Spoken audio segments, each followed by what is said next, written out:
All right, so this panel is on privacy. If it looks familiar, it should. We started to do every summer. We do a rooftop policy roundtable where we sit on the roof of this building, have an open bar, about 4 boxes of cigars, and talk policy with the board attendant. And this year's topic was privacy, which is obviously a very hot topic. And we had a great panel. And after the panel, Dan came up and introduced the panel. So once I said, that was so nice, we should do it twice. I said, what, that's a great idea. Quite frankly, I didn't have any other ideas. So let me introduce the panel. It's basically the same, although we have a new special guest star. Coming from my left, we have Jeff Brueggeman from AT&T, Gerry Stegmaier from Reed Smith, Dan Caprio from the Providence group, and joining us now, Tews, who wasn't able, she was traveling the world or doing something this summer, but we were so happy that she's able to join us from AEI. So, privacy really is, we're starting to think a lot more about privacy. It's coming up a lot. And, it's amazing just in the 6 months since the summer, there have been a whole bunch of even more developments in privacy. We've had the California law passed its privacy legislation. We're getting to learn a little bit about the European Union's GDPR. NTI proposed a privacy framework, we're going to talk about it a little bit. The FTC has launched a whole bunch of hearings on this. Senate Commerce Committee had 3 privacy hearings, I think 1 including last week. So let's get started. I think the first thing is just sort of bring everybody up to speed on what's happening. The GDPR came in May, and there were a lot of implementation issues. So, Gerry, what's happened in GDPR since then? Any unintended consequences we should know about? As you're finding, is it slowly being rolled out? A lot of people took advantage of their unused leave. They've been working on it around the clock for the prior year. I joke that it came in like a lion and went out like a lamb. And that doesn't mean the field isn't full of sheep ready for slaughter. It just means that the business community, the regulatory community, can only take so much change.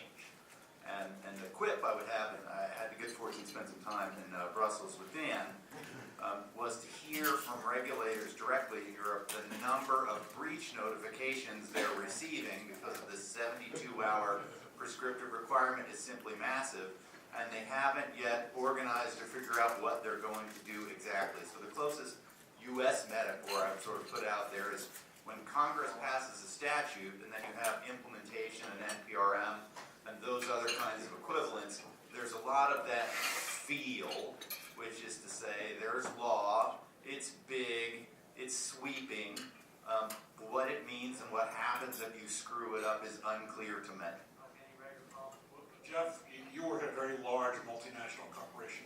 How has your company just been responding to this massive onslaught?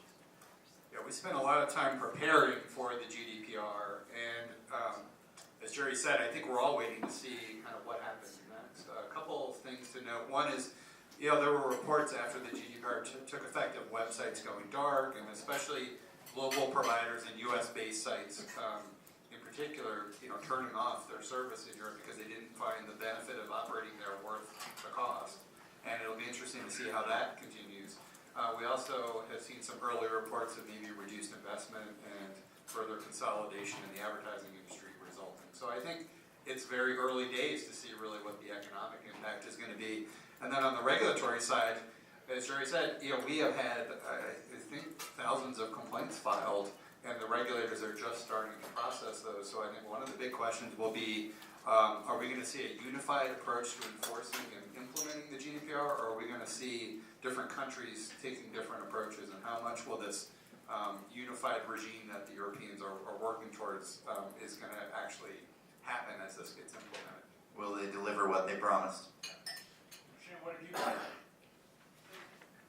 One unintended consequence is that there has been a lot of ransomware with the 72-hour breach notification. If somebody comes in and captures your system, especially a small or medium-sized business, they're basically giving you 72 hours to pay up, or you have to notify. So that's been something where, some of the clever, illegal types have figured out a way to take advantage of it. You see that more in the cyber news than you do in the privacy news. The other thing, which is, I don't think we've seen the effects of, but we should be expecting it, and we're also going to see it with California, is the idea that you have to tell people why you're collecting the information, which makes sense in a very simplified front way, but when we're going into a world with AI and machine learning, sometimes you don't know how you're going to use the information until it gets presented into an academic setting. So we are going to be challenged in that area. Part of that is separating out the PII from some of the information that gets created and collected. So hopefully we'll be able to work that out along the way, because I don't want to miss out on those opportunities. Thanks, Larry. So Gerry mentioned that we were together, and Jeff was there too. We missed you, Shane, for the DPA conference in Brussels in October. And it really was a celebration of privacy in the purest European sense. So sort of two observations about GDPR. Public celebration for privacy. Public celebration of privacy. I mean, and they're very proud of it. One is, and Gerry alluded to this, it's still aspirational. It's been a couple of years in the process, and now that it's 6 months effective, it's clear that the data protection authorities will be much more resourced. They're beginning investigations, they're taking complaints. Sort of the to be determined part is what do they do with all that. But it's the aspiration of protecting privacy in the European sense as a fundamental human right is similar to the aspiration of the EU itself. And so we'll see how that all plays out in EU elections next spring. The second point is in terms of some of the practical effect. I mean, we're seeing it in ad tech. And the concern all along has been that the big companies can afford the cost of all this regulation and compliance, and the little guys can't. And so that's happening. So you're seeing consolidation of ad networks, the smaller ad networks that are going to the larger platforms who can afford the cost of all this compliance and engineering cost. And so that's real interesting and that's something that we need to keep in mind as we consider legislation here in the US. Thanks for the update of the case. So, as nature abhors a vacuum, and because the Europeans are doing something, obviously that begs the question that we must do something, because the Ricky Bobby theory is first to last. So, I guess it was earlier this year, the NTI put out a framework, right? So this is interesting. There was clearly some movement here. We're going to talk about a lot of that during our panel. So they put forward comments for a privacy framework. And so to quote the NTI's webpage, I'm going to be very active here. Quote, the Trump administration's proposed approach focuses on the desired outcomes of organizational practices rather than dictating what those practices should be. So they sought comment on the following outcomes.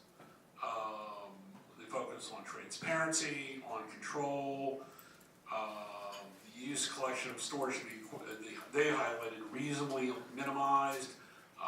Organization should be that the data should be, in terms of sharing, it should be access to correct personal data, should be able to manage the risk, and organizations should be accountable for the use of personal data. So all right, so we've got all these, I guess, 7 factors they're looking at. What does that mean, Gerry?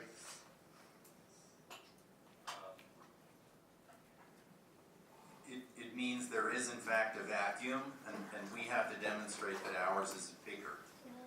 It's more bigger. And I say that in sort of a somewhat flip basis, but Jeff and I were talking just before. I think one of the things we've seen change in the privacy field is that privacy is now a bipartisan issue. And by that I mean it is something that you can complain about and get traction and ink regardless of your particular party affiliation or frankly even some of your interests. Because it's so powerful in that way, I think universally people on both the right, the left, the middle have been calling for action And I think Dan and I have talked a little bit about this, and I think he's really in a great perspective to react on this, which is the real need for some thought leadership about how we think about privacy and rethink it in a way that is privacy pragmatic. And I think the essence of the administration's approach is to try and inject some privacy pragmatism, which is to say it doesn't have to be prescriptive, but we all agree that privacy is important and that it can be done better than we're doing it. And because of our election experience and some other consequences, people are raising real questions about maybe this is a big deal, and maybe something does need to be done, and there are implications for democracy, and I think we have to have that conversation. That's what I take away from Commerce doing, or maybe a cynical view would say, well, we don't want California legislating for the rest of the country. Well, Dan, as you mentioned, I think what the Department of Commerce is trying to do is, commerce is in the right place. I think the administration's in the right place. The notion of promoting privacy and prosperity. I mean, I think, we can all stipulate that because of California, we need a federal framework. We need something that's interoperable, and we need it to be technology neutral. But one of the things, and we're seeing this, any number of trade associations have put out principles. Principles or frameworks, principles are easy, the details are hard, and that's what Congress is about to find out. But one of the things that's, I think, most interesting, and the Commerce Department's doing, NTIA, is it's actually building on some of the work that Acting Chairman Olhausen started at the FTC on informational injury, which is that they're trying to take a risk-based approach. So why is that important? Because GDPR is a rules-based approach, compliance. Commerce is trying to get us to the point of focusing on risk in a similar way that the NIST cybersecurity framework focuses on strategic risk, and have that conversation be much more fulsome, because that's a conversation that CEOs and boards can understand. And if we're really talking about building on something other than controls and a checklist, we need something that's risk-based, that is not, it's not a prescriptive set of rules. So one of my concerns about where the Hill is going to wind up is, my fear is they're going to be very, very prescriptive, and that's going to look an awful lot like GDPR. So how does it tie back to what the FTC's been doing? And the FTC mentioned this in their filing at NTIA. So if you want to think about risk, what are the 4 kinds of risk that the FTC's laid out in informational injury? The risks that need to be protected. They're financial injury, physical injury, reputational injury, and unwanted intrusion. And so that presents a real nice framework, I think, for going forward. Jen, do you have any comments on that? Yeah, I agree with Dan on the risk-based. The reason why people really care about GDPR is because of the 3%, 4%, whatever the percentage is. All of a sudden, people that don't really care about IT, they don't care about privacy, they care about money, especially if they're a publicly traded company. They're like, you're going in and talking to the C-suite, you're like, we just had a breach and it might cost me what? All of a sudden they are willing to invest in areas that up until this point no one was really paying attention. They thought it was a computer problem. And part of the challenge, for somebody who's very free market is, I remember back in the early 2000s having these conversations and saying, oh, no, we got this, industry's got this, we'll figure this out. And then there wasn't any real reason to push it forward, and there was also no incentive to actually talk about this at anything other than a bunch of trade association meetings. And so now with, let's take the Marriott breach, over the weekend, it's not our passports. I mean, I travel internationally, and so now, do I need to get my new passport? All of a sudden I'm starting to feel a little more harm. I didn't used to mind having to flip my credit card every couple months because I find out how many people had it on file, and I probably shouldn't have had that many subscriptions to begin with. But, but now all of a sudden I'm like, can we get back to the risk allowing us to invert that relationship where my information is considered valuable by me, the person I hand it to, is not just the people who want to levy a fine if that information gets out in the wild. So an elephant in the room here is that all information isn't of equal value. and that most of the noise that we hear in security breach reporting, and a lot of the privacy enforcement noise that we hear, even coming out of the FTC, involves punishing people for information that wasn't inherently sensitive. And one of the things that we just lose in a lot of this conversation is information sensitivity classification, because if you don't classify it, then you can't assess the risk. And that's something much of the dialogue is just missing in comprehensive approaches. And I agree with Dan, that's going to be horrifically difficult to deal with on a congressional level. So I want to be the optimist again on this panel as I was over the summer. I think on the other hand, we're not starting from scratch. And while there is often a perception of a vacuum, we don't have a vacuum in privacy and security regulation, in the United States. We've actually had a very aggressive FTC enforcement regime that has, enforced over 500 cases on privacy and data security, and that has built up this risk management sensitivity-based approach that I think NTIA wisely referenced and built on in its framework. So, just to be a little more positive, I think we do have a successful model that can be the basis for legislation. So what do we do with the 200 federal laws that regulate privacy that we already have, plus the states, Jeff? Well, and I think that was the other key part of what NTIA released, was not just a substantive set of principles, but also some really thoughtful points about how should we regulate, and raising concerns about fragmentation with both state laws and federal laws, and saying we need a more harmonized approach. I think there are multiple ways to do that. You can create a law that fills in as much as possible with some exceptions. You can ensure that there is consistency even if there are some sector laws that are preserved. But I thought that the NTA added to the discussion not only by capturing kind of a thoughtful framework, but actually thinking about how to regulate as well as thinking about privacy from a substantive standpoint. And that also, I think, gives us a leg up in thinking about legislation. Go ahead. To Jeff's point, I am not, and stealing your thunder, but I am not at all concerned about, we all need to be participating and contribute to the NTIA, what Commerce is doing, and also what NIST is doing. I think it's going to be constructive. What I worry about is where do we go from here on the Hill? And there's 2 or 3 areas that are particularly problematic, and we saw this in the Senate Commerce Committee hearing last week. One is this discussion of very broad FTC rulemaking. Some of you in this room are old enough to remember or know about this history. The FTC got sideways 40 years ago and was basically out of business when they had broad rulemaking authority. So just when we're sort of flippantly throwing around the FTC needs rulemaking authority or broad rulemaking authority, that's a problem. The second problem that I see in the Hill, and you saw this in the hearing last week, the confluence of privacy and security. We haven't been able to get data breach legislation for 15 years, and you could argue that we should have had it, but we don't. And so privacy just becomes that much more difficult. And as you think about civil penalty authority for data breach and also privacy, you also start to bring in sort of what I still see as 2 separate and distinct tracks of consumer protection and competition.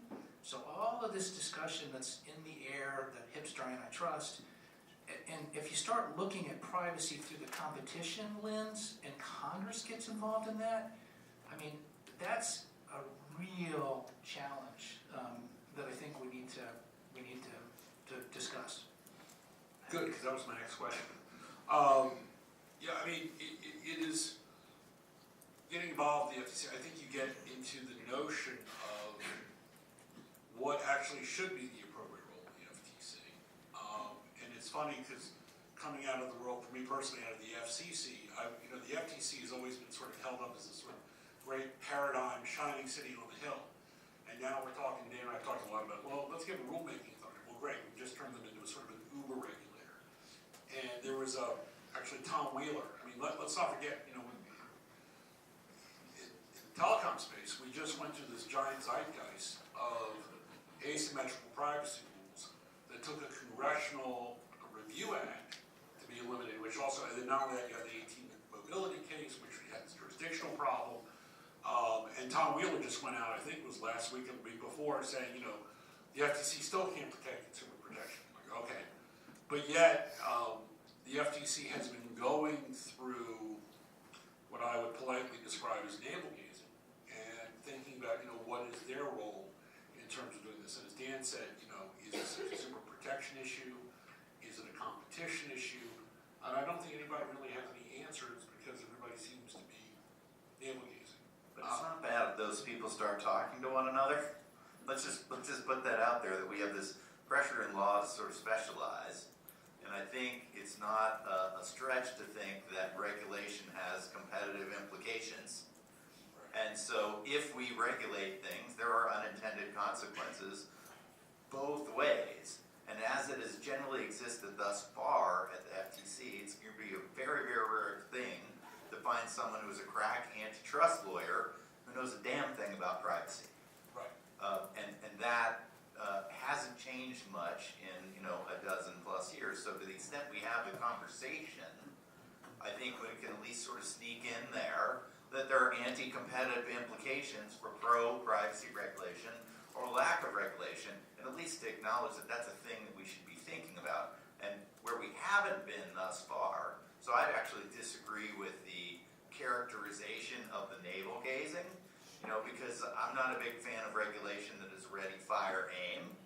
And I think Acting Chairman Mulhouseman deserved a lot of credit for thinking about A, regulatory humility, B, doing things that were empirical, or at least allegedly scientific based, in the skeptic in us. And I think the danger is whether we lose that at the FTC now and going forward. And that's one of the scariest possible things, because it's easy to say, we're cops on the beat and we're going to enforce things and we're going to use all the authority we have without asking why, what's the consumer benefit? And I think asking the why question, if that's navel gazing, I'm all for it. No, I say it in a positive way. Like I said, I think there's a lot of deep thought, and I don't think there's any answers. But I can say the one thing that I learned in all the years of business is that, you know, it starts with a great idea. You know, you start with an idea, but then, as George would say, how do you write a rule? And then when you move from there to go, the law of unintended consequences, we just went through a giant thing. That's why we don't allow them to write rules there. Right, but there is talk about letting them write rules. That's the point. So, Jeff? Well, I think legislation is an opportunity, number one, to put the FTC's privacy authority under much more clear congressional direction. You know, right now they have built up a case law approach to their general unfairness and deception authority. I think it's sometimes not discussed enough how much of a change it would be to have the FTC actually enforcing, you know, a statute created by Congress on privacy, number one. Number two, there's a chance to do some innovative things in a law. We don't have to just have a binary, it's all pure enforcement or rulemaking authority. I think there are other ways to avoid, and NTIA referenced some of the other ways to, you know, have co-regulation where you have industry programs that could then be a backstop of FTC enforcement. You can look for other ways to provide guidance. I think there are ways to have smart regulation kind of built into the law as well. So, you know, I don't think we have to accept that rulemaking is the only way to have a regulatory regime that would work for privacy. And there's some outlier cases even questioning whether they have jurisdiction over data security. Maybe Congress might clarify that. I mean, I'm being flip, but it's been a real thing. Companies have spent a lot of treasure challenging that authority, begging that question. So what would you argue that I was going to say, Larry, just to pick up, with rulemaking, the FTC works best when, you know, it's responding to specific legislation and a specific rule, right? So one example is COPPA. Another example is the telemarketing sales rule. So the more that Congress gets involved, it can be advantageous for the FTC. And so the FTC is in the midst of doing these broad hearings on competition and consumer protection. And, you know, we'll see where all that winds up. But inherently, I think the commission itself is in a pretty good place compared to, say, 15 years ago, when the FTC, a majority of the FTC was actually crusading for privacy legislation. There seems to be an acceptance that the FTC has the authority that it needs to bring cases, that it can do what needs to be done, and that the privacy frameworks that have been set out in 2012, that those have worked pretty well. And so I think that's kind of the message that the FTC is sending to the Hill. I'm thinking more back to your initial question about legislation, and I think one of the things that all of us in the room need to do, because I know most of you here spend a lot of time educating lawmakers and their staff, is remind them that, doing a, kind of let us go next after California and just mimic what they did is not the right way to go. Let's think about, the one thing I think we've had right for a long time is our guidance and our rules and regulations have been around why do we collect the information, not just because you're collecting information. So that's why the SEC, the Federal Trade Commission, have been engaged. And so I think moving forward, there's a couple things that make sense. Transparency, why are you collecting the information at that level of, just being transparent about it. A lot of people don't care. I think the challenge we've had is what I call the mattress tag version of the internet, which is the click-through, or now that damn cookie thing. Thank you, Europe, for bringing that over here. That's doing gangbuster work for privacy.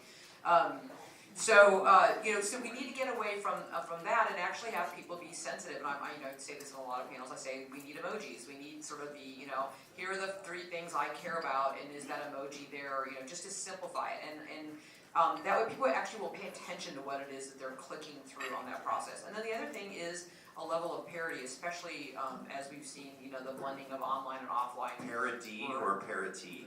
Parity. Okay. There's a lot of parity that will eventually, Saturday Night Live can make a privacy skit. That'd be awesome.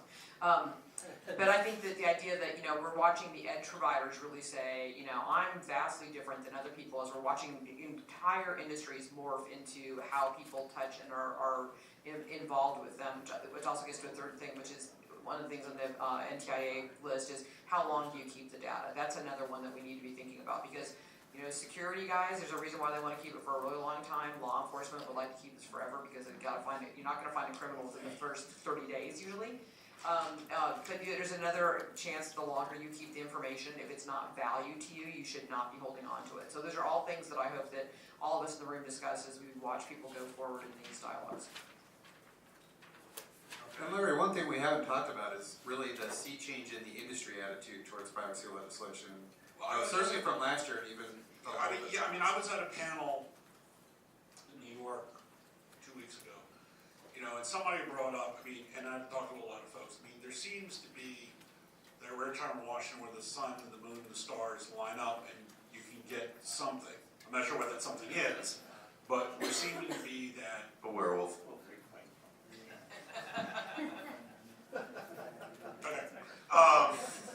I'm scared now. It's supposed to be uplifting, Gerry. It's not supposed to scare children at a Phoenix Center event. But no, you're right. And there seems to be, and then, as part of that grand bargain, and you say, okay, now we're going to get Congress, we're going to finally say, all right, states, you can't get involved in this, which is another, big problem. You got the whole federalism problem. Are you starting to see that we might, I'll ask that direct question, Jeff, sort of the grand bargain that we come up with? You think Dan's concerned, I'm not sure what that bargain's going to be, the breweries, when the sausage making takes place, but do you see the possibility for a grand bargain sometime soon in privacy? I do, for a couple of reasons. One is, companies already do privacy, right? We have privacy and security. Most companies have very robust privacy and security programs. We know this is important to our customers' trust. I think the breaches that Shane mentioned are on all of our minds. So this is not something where companies have to be forced to do privacy and they aren't already thinking about it. So I think that's one point, is that part of this is companies recognize that this is an important issue for our customers. And second, I think there's a great amount of fear that California is not the last state law, it's the first of many state laws. And the concern is I can build a good privacy program, but I can't build 50 of them in any coherent way, especially on the internet. So in order to make this workable for businesses and not cause mass customer confusion, there really is an important benefit to having one national standard that I think will get companies to the table. It has brought companies to the table, including the Chamber of Commerce and many other groups saying we don't normally come out in favor of legislation, but we think something needs to be done on this. And I think, I'm gonna go out on a limb, and say, we've heard Jeff talk, but what he didn't say that a lot of people know is that size matters. And if you've heard of the pink tax, raise your hand if you've heard of the pink tax. Every woman in this room hasn't heard of the pink tax, and I'm really mortified, right? This is this notion that we just charge people more because we make products for women. We really have a risk with comprehensive baseline privacy legislation of a new privacy tax with a lot of unintended consequences, because inherently anything that is more regulatory, more prescriptive, right? We just heard in the last panel about what the incentives are for utilities to innovate and build new stuff and how they react to market incentives. And if we have comprehensive federal baseline privacy legislation that's prescriptive, we do know two things. One, if you're already doing a pretty darn good job of it, you'll have very little reason to resist. You'll also have a massive head start on everyone else. In fact, you will encourage them to come and join your platform and get the benefit of network effects. And I just want to sort of put out there that there really is a risk of this privacy tax. So when we talk about competition policy folks and privacy folks speaking, the things that we're not hearing in these debates are the anti-competitive effects of state action for more regulation in this area. You just don't hear it. You won't hear it on the panel. And the second thing that we never hear, and I'll say it once, just because it should be said in every panel talking about privacy. The First Amendment, Congress shall make no law. Well, we're making a law. And when we make laws like California did after the fact, it's effectively a regulatory taking. Because you had rights to use information, generally unfettered, without someone imposing a property or a liability rule on you. And now you do, and the consequences are massive. And we just don't have those discussions. But just as a question, what is the status of the law? I mean, I know that the California net neutrality law is being held in abeyance till after the DC Circuit appeal the Restoring Inner Freedom Order. Has anybody challenged the California law? Is that being held in abeyance as well on the federalism point? It It's still passed technically- unanimously, and my understanding, other people are more informed than I am, that the financial will to even oppose it as a ballot initiative was completely underwhelming. So one of the differences here, and Jeff or Dan or someone else might be in a better position to talk about the motivations, but a real driver from Fortune 50 companies that I talked to said no one wanted to be perceived to be anti-privacy. The consequences of getting tarred and feathered were just too great. And many of the things that the law proposes, big, large companies with lots of money, were kind of sort of doing pretty well. Well, I would add that the law doesn't take effect until January of 2020 at the earliest, and the AG is tasked with having a rulemaking next year that they have not started. So there's still a lot of uncertainty. I agree with Gerry. I think there's a lot of concern about how the law is written and the details that can be very problematic, but it is a little bit, we don't know yet because it is not. But we'll look back to January 1, 2019, regarding what you did with the information you collected, used, and disclosed as written.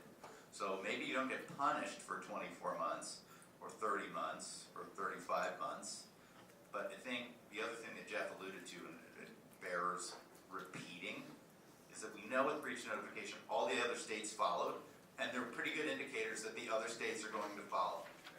That's why I think the decision is no longer about whether we regulate privacy or not. It's whether we have a federal law or state law, and what is the best way to proceed. I mean, that's kind of the operating assumption.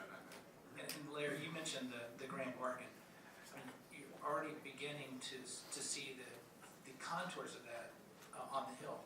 And there seems to be an appreciation sort of on both sides of the aisle that there is the need for federal preemption, that we need a national framework. But I go back to what I said at the beginning.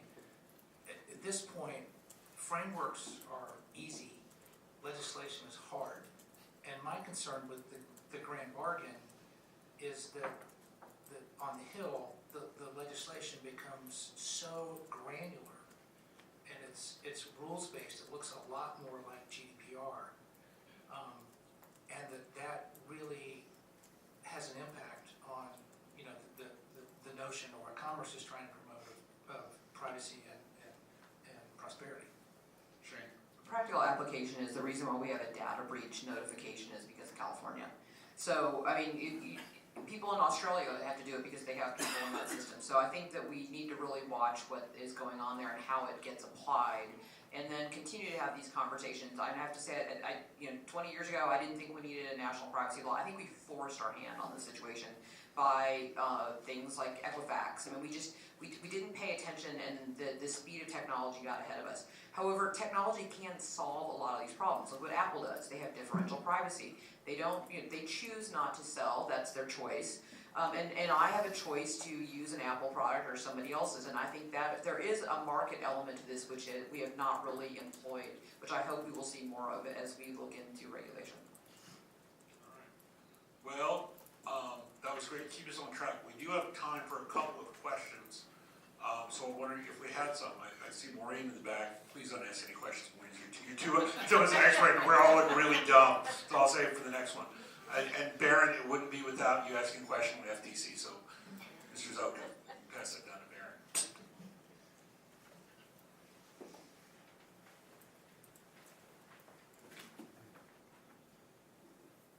So, comment and question. Comment is, you talked about rulemaking authority, but without really precisely distinguishing between what I think are the two distinct issues. One is, Democrats generally have talked about giving the FTC across-the-board rulemaking authority, something that is a terrible idea for all the reasons that Dan mentioned. Howard Beale's paper on the rise and fall of unfairness, 1970s, is the best thing to read on that, very short. But there is another version of that, which is what Congress has historically done, which is to identify discrete problems that are amenable to ex ante rulemaking, and to give the agency narrow authority over those issues. That is a form of giving the agency a rulemaking authority, but it's more focused, and it could be specific to data breach or certain well-known aspects of data security, for example. And I think that's frankly inevitable for the reasons that Jeff mentions politically. And I think it's essential that we distinguish between those two things, because almost no one does. They're quite different. You can have rules about specific well-known problems, and for those rules, it would be appropriate to impose civil penalties, as opposed to across-the-board rulemaking authority or across-the-board civil penalty. But that's the comment. The question is, you've talked about risk, and I agree, Dan, that the FTC has done a nice job of describing the risk-based approach. That grows quite clearly out of unfairness, and the FTC is dealing with unfairness since 1980. But of course, that's only part of the picture. The Obama approach in 2012, and even the NTIA, not only talks about risk, but also respect for context, which instead grows out of the FTC's deception authority. Each of these things are expansions upon that. My question for the panel is, how should we think about that? How do we prevent that extrapolation beyond existing deception from swallowing the whole thing? And just as the FTC has brought many cases based on deception, some of which are perhaps in some ways more problematic, this could be the camel's nose in the tent if it's not appropriately cabined to making sure that consumers get the benefit of the bargain, which is what deception's always been about. Read know me. Oh, I have My answer is read know me.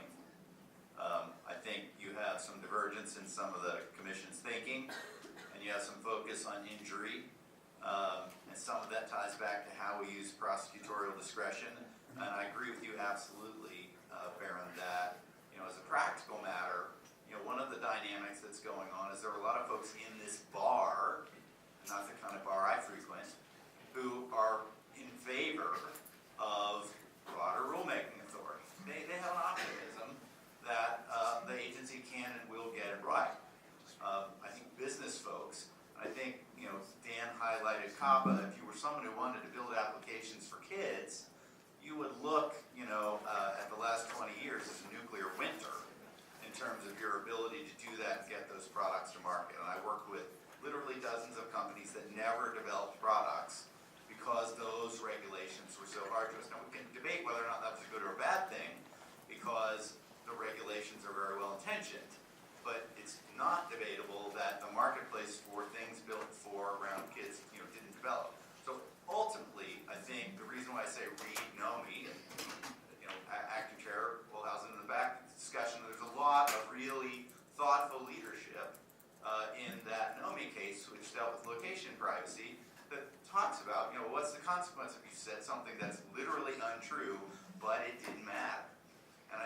ties back to Baron's context point, which is to say, what should the rules be based on what people's expectations are? I think we're gonna level set that.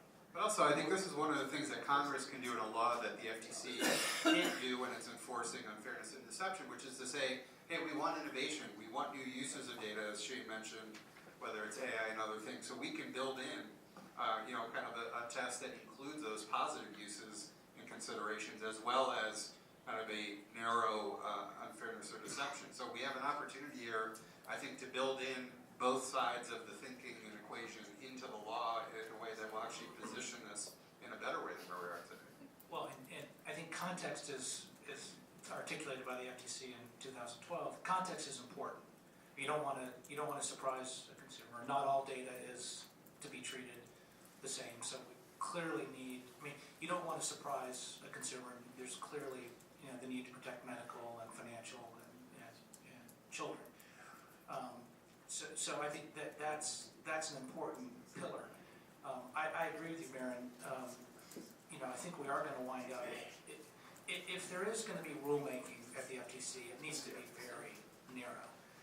One of my additional concerns about where the Hill's going is, and you've seen this in some of the FTC hearings, there are lots of people that are beginning to talk about expanding FTC authority beyond unfairness and deception. So I think we're going to have to be, and AI is one of those discussions. There was a panel at one of the FTC hearings a couple weeks ago where folks were talking about authority to well, what if you trick the algorithm? So we're in somewhat uncharted territory. We might look back on this and say, gosh, I wish it would have just been narrow rulemaking authority, but there's a lot of things in the wind that we need to be aware of and kind of keep our eye on. Dan, are you saying as advanced carbon-based neural networks, we should fear Skynet? Yes. But I mean, we're talking about having FTC authority to regulate Skynet, sort of, so that and I'm not making this up. People are talking about we're not just talking about consumer protection. We're talking about protecting networks from unintended consequences. I think we need to get back to understanding that we need to be looking at risk-based analysis. One thing I think, going back to California, is that was fear-based. People are reading about this. They haven't probably actually had that much harm yet. But so they were acting out of fear. So that's why you weren't going to get a lot of congressmen, or state legislators that were going to go stand up against a constituent that has a very strong fear that something terrible is going to happen to them. And it was easier to just go along with it. I think we need to learn that lesson and be thinking about this and showing opportunities when there are actually good examples of somebody who is being very thoughtful about how they're managing their consumers' data, and then also reminding ourselves, we do like ad networks. I like the fact that when I very rarely listen to FM radio anymore. When I get in my car, I'm so annoyed by ads because I don't have to listen to them when I listen to Sirius, right? But I pay for that. And so we've gotten into a position where we have a lot of advantages because of the way that the free market's allowed us to kind of segment out on those things, and we have to remind ourselves that's a lot of reason why all that information is collected. One thing, and I sort of to Jeff's contrarian point about optimism about regulation, and normally I wouldn't take this precisely to this point, but I think there's an important element in the fear mongering that's going on, which is on some level we are having a discussion about whether or not we can future-proof the internet, future-proof data-driven innovation, and both cause companies who are responsible to internalize the negative externalities of what they do. And it's a really big question because that's not historically how we do things, right? We didn't do it with the railroads. We haven't done it that way with fossil fuel. There are lots and lots of examples, and those questions are being begged very pragmatically. I think on some level, folks that are non-economics oriented are going to have to come to grips with that potential shift, or at least head-on hit it in a way that says, if we acknowledge the possibility of the black swan, what should we do today, rather than just say,